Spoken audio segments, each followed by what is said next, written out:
Laro? Pagyo sa scatter. Rule pa ko lang nalang nilalagay ko ron. Masaya akong makilala kayo. She didn't come to make friends. Kambal kayo, di ba? Nabuli siya rito sa school. Hindi kasi yung inaano yun sa G, ano ng Gcash ko. Karugtong din na sa Gcash din yun eh. Ha? Kasi magpapakasin ka rin eh. Mag-deposit ka rin. Ang nakakaganyan.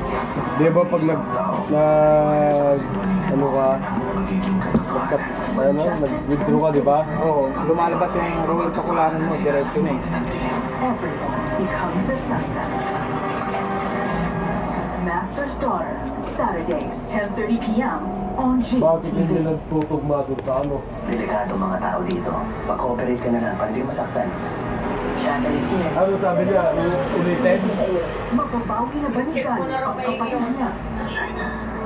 Task Force Firewall, 10:30 p.m. on GTV. Regular hair care can't prevent dandruff. Skincare can. New Dove Dermascalp with skincare ingredients. Rebuilds the strength of your scalp barrier for up to 100% dandruff-free hair and 100% less hair fall. Bakit ganun ba yung nilagay mo doon sa ano na?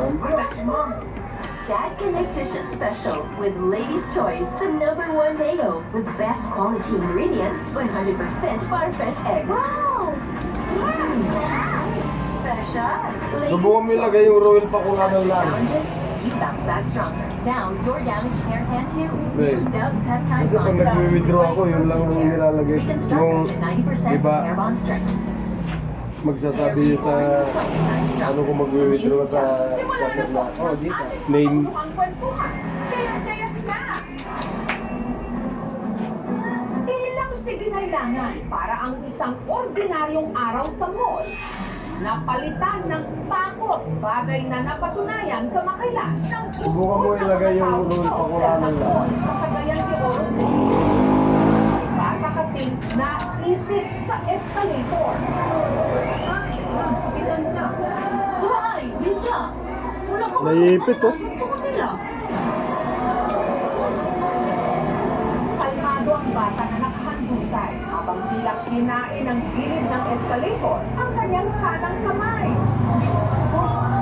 Pero ang mga sumaklolong staff ng mall nahirapang tanggalin ang kamay ng bata. Kaya tumawag na sila ng rescue. Sakitan siya. Rescue talaga yan. Paano nga ba maiiwasan ang aksidente sa escalator? Lalo na ngayong papalapit ang pasukan at dagsak sa mga mall, mga magulang at bata. Magsilbi sanang babala ito. Sakitan siya.